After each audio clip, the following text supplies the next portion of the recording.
Taylor and I met at the Stand Up for Cancer event in downtown Grand Rapids. I had gone with a mutual friend of ours, Alex, to the event, and Taylor was the girl checking everyone into the event. I thought she was hot, so I asked her friend Alex about her, and she had said that she was dating someone, so I'd kind of written it off. A couple months later, Alex texted me saying, "Guess who is single now?" And it got me excited again, but I had to go through a series of questions before I was able to get Taylor's phone numbers. Got my phone number and we texted, but I kept turning him down. He kept asking on a date, and at one point I was calling him Stalker Brad. I don't know how that happened, sorry. I'd answer what I thought about One Direction. And I told him I would go on a date with him if he brought me a One Direction birthday cake. And on my birthday I get to the office and there it was, a sheet cake, One Direction on it, raspberry filling, white cake. That was it.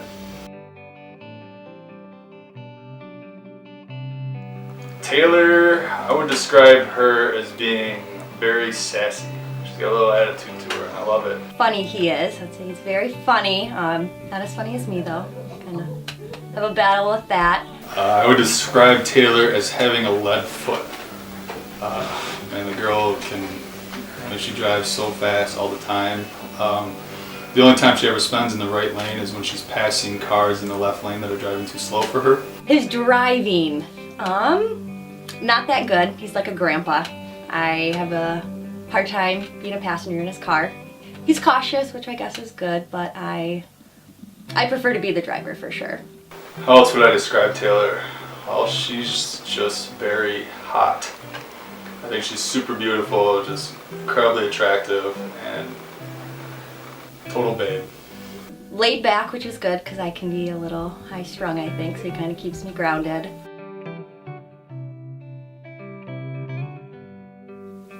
So the proposal, it was, he had been dropping hints about having a surprise party. And so I thought, let's give him a surprise party. And so Megan and I, his sister, started working on the party, and I'm terrible at secrets, so the hardest thing was keeping the secret, which I did. Then, turns out he obviously knew the whole time, but we got there and having fun, seeing everyone, and we pull in the driveway. Garage door went up and, everyone was there, and I had to act surprise, which was a lot harder to do than I thought it would be. No one really suspected anything, which was good, but I had to keep spitting out lies left and right to kind of keep people off my case a little bit, but I still thinking everything was normal, and then Megan really wanted to show this PowerPoint video because it was Katie's birthday, Stacy's, everyone's. And that starts going, and we're watching pictures of everyone, and then all of a sudden it's a video of Brad. And he's like, "Welcome to my surprise 30th." And I was like, what? Like, who told him? I got a little cranky, got a little upset about it, but the video's going on and shows them in a ring store, which I didn't catch on at that point. It looked like it was almost a cupcake store or something. Picking out Taylor's ring, and once the video was done, I had made my way onto the porch, and she had walked over, and that's when I proposed. Came outside and surprised me, got down on one knee and popped the question.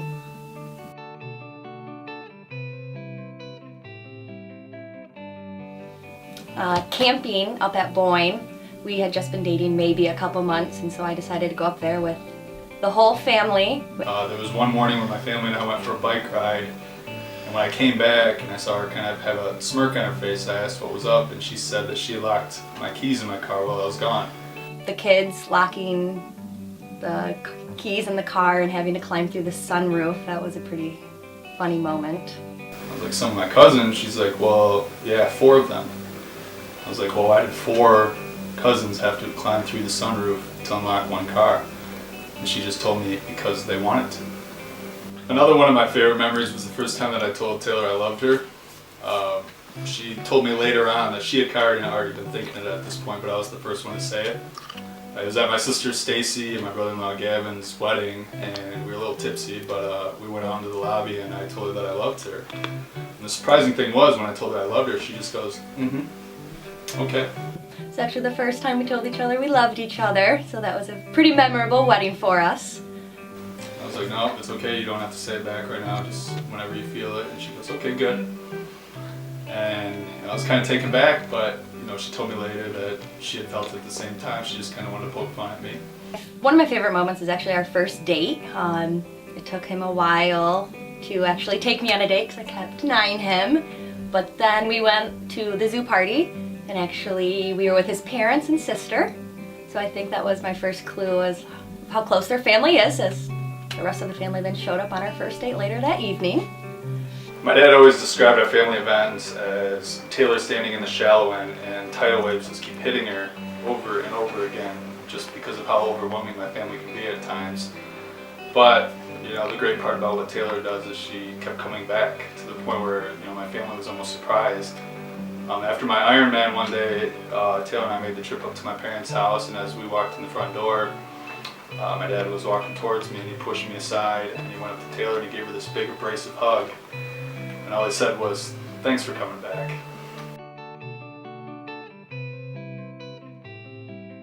I'm gonna have to buy her a new car. What's the saying? Broke husband, happy wife. Oh, I already have the car picked out, my Volvo XC90. Brad's aware of that one. You know, we'll probably have to adopt a puppy. Puppies. You know, Taylor tags me on Facebook every time a new litter of puppies come up for adoption. Definitely a family. We both want kids and to do all of that, so we're looking forward to that. But if I did have to guess, I would say that I'd probably want to be a stay-at-home dad before we have kids. A housewife. I see a housewife in my future.